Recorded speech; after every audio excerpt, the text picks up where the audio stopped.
किसका, प्रभु का प्यारा पवित्र नाम।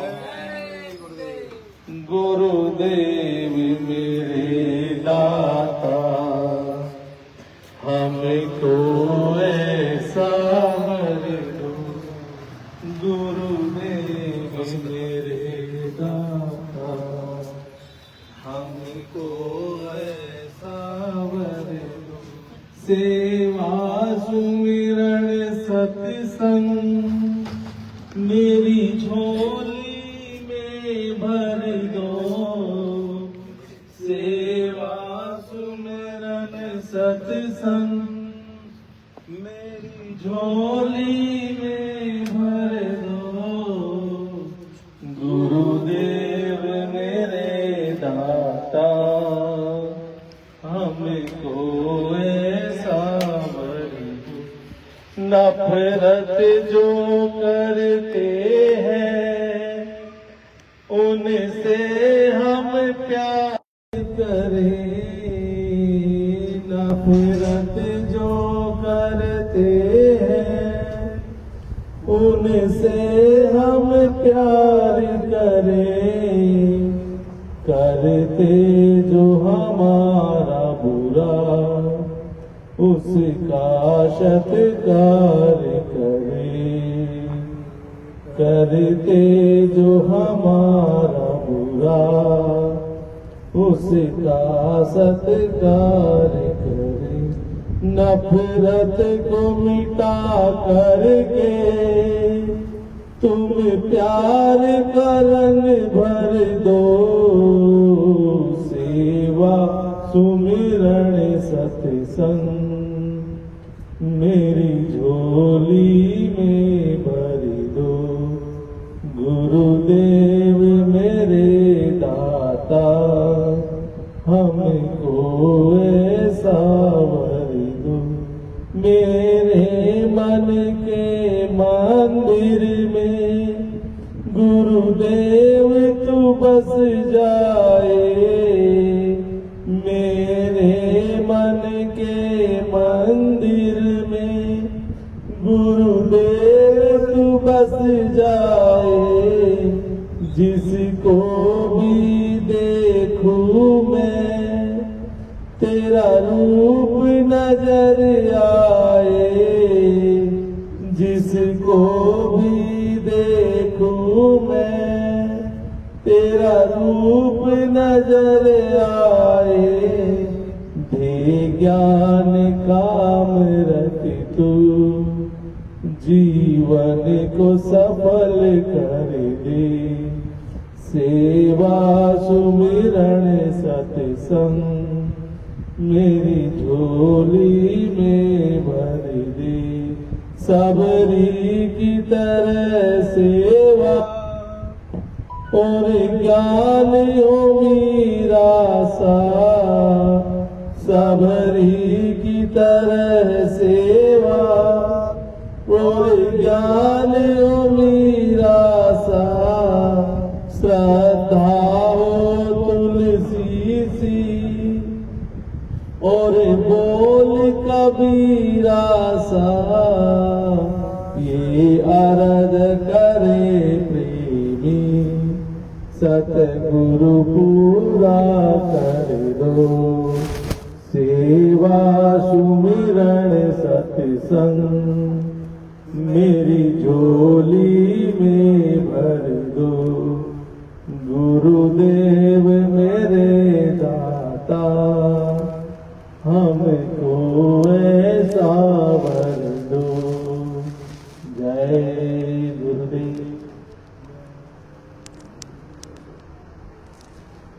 बोलो जय गुरुदेव। जय जय गुरुदेव। जय गुरुदेव नाम किसका, जय गुरुदेव नाम किसका। गुरु महाराज के पावन चरणों में नमन करता हूँ और आप सबको प्रणाम करता हूँ। पवित्र जीवात्मा, आज दुखनाशक काफिला का छठा दिन और अब आपके वरुण से विदा लेने की घड़ी है। जी तो नहीं कर रहा, लेकिन जो आया है उसे जाना है। ये जगत भी ऐसा ही है, लेकिन मुझे तो पता है कि कहाँ जाना है। अभी अमरावती जाना है, उसके बाद भी मुझे पता है कि कहाँ जाना है। यवतमाल के देर जाना है, लेकिन क्या आपको पता है कि आपको कहाँ जाना है? आप इतने अंधकार में कैसे बैठ सकते हो? आपके भीतर ये बेचैनी, ये जिज्ञासा क्यों नहीं जागती कि इसके बाद का रहस्य क्या है, राज क्या है, भेद क्या है? किसी ने कहा कि आप भगवान के पास जाएंगे तो आपने मान लिया। किसी ने कहा कि वो कैलाशवासी हो गए तो आपको लगा आप भी कैलाश पहुंच जाएंगे। किसी ने कहा कि स्वर्ग में चले जाएंगे तो आपने भी मान लिया कि स्वर्गवासी हो जाएंगे। लेकिन क्या आपको वाकई पता है? आपको कुछ नहीं पता है, और आप जानना भी नहीं चाहते। एक राजा था, वो अपने कुछ लोगों से बहुत नाराज हो गया। किसी बात पर नाराज हो गया। प्रकाश की व्यवस्था करनी थी कार्यक्रम के लिए, और वो प्रकाश की व्यवस्था समुचित नहीं हो पाई और कार्यक्रम में अंधेरा छा गया। वो इतना कुपित हुआ कि उसने जो भी जिम्मेदार लोग थे 100-200 सबको पकड़ के कहा कि इनको अंधेरे का स्वाद चखाओ, और जब तक मैं आदेश न दूं इनको अंधेरे में रखो, हथकड़ी बेड़ियों में रखो, और मुझसे पूछना मत। अगले आदेश तक इनको बेड़ियों में रखो। आदेश का पालन हो गया, उनको अंधेरों में रख दिया गया, उनको, उनके परिवार को। अब वो अंधेरे में रहे, चूंकि प्रकाश से आए थे, अंधेरे में की थोड़ा अभ्यस्त हुए। उनकी संतान हुई, वो अंधेरे में ही पैदा हुई, उसे प्रकाश का जरा भी परिचय पता नहीं। और उनकी भी संतान में हुई, उसको तो बिल्कुल भी पता नहीं। मर गए का आदेश था कि मुझसे पूछना मत, तो राजा भी मर गया। अब किसी को फिक्र नहीं, आगे आने वाले राजा ने पड़ताल नहीं की, चूंकि आदेश था कि पूछना मत, तो किसी ने पूछा नहीं, और वो कई पीढ़ियां ऐसे अंधेरों में रह गई, मोटी मोटी जंजीरों में। कभी मोटी जंजीरें नहीं होती, पतली जंजीरें बांध दी जाती तो ये बड़े दुखी होते, क्योंकि ये समझते थे कि जंजीर जितनी मोटी हो उतना ही आनंद का विषय है। और कभी जंजीर निकाल दी जाती थी तो समझते थे कि हम गरीब हो गए, हम लुट गए, हम बर्बाद हो गए। एक व्यक्ति जिसके संबंध अच्छे हो गए जेल के कर्मचारियों से, उसको पता चला कि बाहर एक संसार है जहां प्रकाश है। उसने एक झलक देख ली, जरा सी, और कर्मचारियों ने डर के मारे फिर उसे अंदर भेज दिया। अब वो बड़ा चकित हुआ कि ये जो समझ रहे हैं वैसा नहीं है, बाहर कोई दूसरा जगत है। उसने आगे धीरे धीरे लोगों को बताना शुरू किया कि ये तो अंधेरा है, ये बेड़ियां हैं, ये आज़ादी नहीं है। आज़ादी तो बेड़ियों को उतार के होती है। सब हंसने लगे जैसे पागल हो, और सब ने उसे पागल घोषित कर दिया। सब ने उसे पागल घोषित कर दिया। वो चीख चीख के बताता रहा कि भाई तुम यहां गुलाम हो, तुम यहां कैद खाने में हो, ये जिसको तुम दागीना समझ रहे, सोना चांदी समझ रहे, ये सब बेड़ियां हैं तुम्हारी। न जाने कितनी सारी बेड़ियों को पहन लेते हैं हम गहना समझकर, चमकती चीज को सोना समझकर, बहुत पछताए किसको क्या समझकर। लेकिन उसकी किसी ने न सुनी और उसको पागल घोषित कर दिया गया। आपके यहाँ हमारे समाज में भी तो ऐसा ही होता है। आपने भी तो कितनी सारी बेड़ियों को गहना समझ के पहना हुआ है। ये सोने चांदी हीरे मोती, ये धन दौलत वैभव, जिसको आप वैभव समझते हो, क्या ये बेड़ियां नहीं है? विचार करना। न जाने कितनी झूठी सच्ची मान्यताएं आपने मान के रखी हैं जिसका कोई आधार नहीं। बेड़ियां ही तो हैं। ये सब रुकावट जो आपके आत्मिक बोध में बाधा बनती हैं, और आप सोचना भी नहीं चाहते इस शरीर के मिटने के बाद भी कुछ पता चले। जब कोई कहता है, कोई बच्चा मृत्यु की बात करता है तो कहते हैं कि ये अपशगुन कह रहा, शुभ शुभ नहीं बोल रहा, अशुभ बात करता है। स्वयं विचार करो। जब कोई महापुरुष आके बताता है कि तुम अंधकार में हो और बाहर जो तुम्हारा असली घर है वहां बहुत रोशनी है, बहुत प्रकाश है, तो आप प्रकाश की तुलना भी अंधकार से करते हो। आपने अंधकार को ही प्रकाश समझ लिया है, और जब बातें समझ में नहीं आती हैं तो महापुरुषों को आप पागल घोषित कर देते हो। ये तो बावरे हैं, बौरा गए। ये जमीन जायदाद, ये झूठी धन संपत्ति, आपने इसी को संपत्ति घोषित कर दिया, जबकि ये तो छूट जाती है। तो संपत्ति काहे की हुई? अगर ये संपत्ति होती तो आपके संग संग जाती। ये सब तो बेड़ियां हैं आपकी, और आप जिंदगी भर इन्हीं बेड़ियों में उलझे रहते हो, आनंदित होते रहते हो। जितना भार बढ़ता जाता है उतना ही आनंद बढ़ता जाता है। अगर ये धन दौलत में आनंद होता तो कल के सत्संग में मैंने बताया कि अगर संपत्ति में, संपदा में सुख होता तो जितने ये धनाढ्य लोग हैं ये झूम रहे होते, नाच रहे होते, मीरा की तरह, कबीर की तरह, रैदास की तरह, मतवाले होकर के किसी फकीर की तरह से थिरक रहे होते। इनका जीवन महक रहा होता, लेकिन इनको तो देख के लगता है कि और उदास है, उनको तो देख के लगता है कि और ज्यादा दुखी है। क्या अर्थ हुआ? यानी कहीं कुछ बीच में गैप है, कोई सत्य और तथ्य से आप वंचित हो,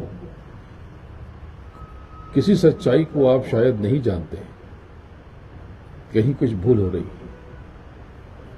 तो अगर ये आपको बोध हो जाए कि जीवन क्या है और जीवन के बाद का जीवन क्या है, तो बात बन जाए। ये भौतिक जीवन तो आपके हाथ में है। आपके हृदय में प्रेम हो, क्षमा हो, करुणा हो, दया हो, संतोष हो, विरह हो, विवेक हो, तो बस यही तो असली दौलत है। जिसके पास बहुत सारे शून्य होते हैं खाते में, क्या उसका भोग करते हैं? कुछ नहीं, और पगला जाते हैं। एक उत्तम जीवन जीने के लिए, अच्छा भोजन करने के लिए कितने धन की जरूरत है? उतना तो आपके पास है, सबके पास है। सब तो अपने मन मर्जी का जीवन जीते हो, ठीक ठाक पहनते हो, ठीक ठाक खाते हो, ठीक से रहते हो। अब बात ऐसी कि दूसरों का देखोगे तो सब असीमित है। उसका उसको अच्छा लगता है, उसका उसको अच्छा लगता है, उसका उसको अच्छा लगता है, अपना किसी को नहीं अच्छा लगता। आपका कष्ट यह है कि दूसरों के पास बहुत कुछ है, आपके पास उससे कम है। आपको मालिक ने बहुत कुछ दिया है और आप सब उसका धन्यवाद नहीं करते, शुक्राना नहीं करते। ये मानव तन गल रहा, अगले 25-50 सालों में यहां बैठे बहुत से लोग नहीं होंगे और मैं भी नहीं होंगे। वे 50 साल में सबकी, जो 50 साल के 100 बरस के हो जाएंगे तो कहाँ रहेंगे? जो 60-65 के वो 100-125 साल के हो जाएंगे, कहाँ रहेंगे? और जो 25-30 के हैं वो भी 75-80 के हो जाएंगे, रहे न रहे। और जो बच्चा आज पैदा हुआ 50 साल का प्रौढ़ हो जाएगा, जो आज पैदा हुआ। तो समय के खेल को समझो। ये पूरी रचना समय और महासमय के बीच में है, काल और महाकाल के बीच में है। इससे परे आपका स्वामी है, आपका लोक है, आपका धाम है अकाल, अकाल पुरुष, और उसका जो स्थान है वह काल तख्त। सिखों ने इसे काल नाम दिया, हमारे यहाँ पे इसे अमरपुरी कहते हैं। यानी काल से परे, मृत्यु से परे, कष्टों से परे, अंधकार से परे, प्रकाश की ओर, रोशनी की ओर, अभय की ओर। तो आप सब अपने भीतर उतरे, आनंद से रहें, सेवा खूब करें। समृद्ध होने का, धनी होने का, भौतिक समृद्धि चाहिए तो उसका भी सूत्र आपके पास है, आपके भीतर है। सेवा खूब करें, सेवा ही समृद्धि का सूत्र है। भौतिक समृद्धि सेवा से आती है और आंतरिक समृद्धि भी सेवा से बढ़ती है। सेवा से विनम्रता आती है। जब ज्ञान बढ़ता है तो व्यक्ति विनम्र हो जाता है। विद्या ददाति विनयम विर्यादयादि पात्रता। और विनम्र होने से व्यक्ति की पात्रता बढ़ती है, क्षमता बढ़ती है, कैपेसिटी बढ़ती है, एबिलिटी बढ़ती है। तो इसका ध्यान रखें और आप सब प्रसन्न रहें। आपका मंगल हो, आपका कल्याण हो, आप अकेले नहीं हो। मैं आपको वचन देता हूं कि जब कोई आपका हाथ न दे, आपको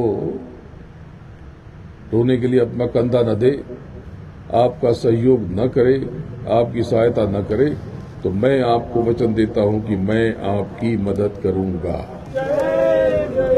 जब चाहो तब आजमा के देख लो। अब ऐसा नहीं कि कर्म का भोग खत्म हो जाएगा, लेकिन गुरुमुखी हो जाओगे तो ये कर्म का भोग तो आएगा, तो छू के निकल जाएगा। ऐसा नहीं कि कष्ट आएंगे, नहीं, कष्ट तो आएंगे क्योंकि कर्जा किया ना आपने, तो चुकाना पड़ेगा। ये मत समझना ये कष्ट नहीं आएंगे, लेकिन गुरुमुखी हो जाओगे तो कष्ट आएंगे और नमस्कार करके धीरे से निकल जाएंगे। कष्ट क्या है? आपकी क्षमता से ऊपर की व्यवस्था, ऊपर का कर्म, ऊपर का कर्जा, ऊपर चुकाने की हैसियत न होना, कमजोरी होना ही कष्ट है। यानी आपके पास 5 लाख है लेकिन शादी में 20 लाख का खर्चा है तो कष्ट है। कैसे होगा? बहुत दुखी हो जाते हैं सब लोग। कर्जा लेते हैं, चलो करते हैं कुछ, और कर्जे के बोझ के नीचे दब जाते हैं। अब आपके ऊपर कर्जा है, उसका EMI यानी हफ्ता आता है 1 लाख और आपकी कमाई है 90,000, तो ये तो बहुत कष्ट है। हर महीने 10,000 का ये डेफिसिट, और उसके अलावा तो जीने खाने में खर्च कर देते, वो भी खत्म, तो 30-40,000 का डेफिसिट हो गया। तो ये तो बहुत कष्ट की बात है, क्योंकि बैंक उसके ऊपर भी पेनल्टी लगाता है, उसके ऊपर भी ब्याज लगाता है, तो कर्जा और बढ़ता जाता है। तो ये पीड़ा क्यों देता है? क्योंकि आपकी शक्ति कम है, चुकाने की आपकी ताकत नहीं है, आपकी कमाई केवल 90 है और कर्जा 100 का है। लेकिन अगर आप अपने सदगुरु से, अपने प्रभु से दया ले लो, अपनी योग्यता में इजाफा कर लो, अपनी क्षमता बढ़ा लो और अपनी कमाई 1000 कर लो, 2000 कर लो, 5000 कर लो, तो ये 100 का कर्जा ये मामूली है, ये ऐसे ही चुक जाएगा, पता भी नहीं चलेगा, छू के निकल जाएगा। इसको कहते हैं कि गुरु की दया ले लो। गुरु की दया से कष्टों का निवारण हो जाएगा।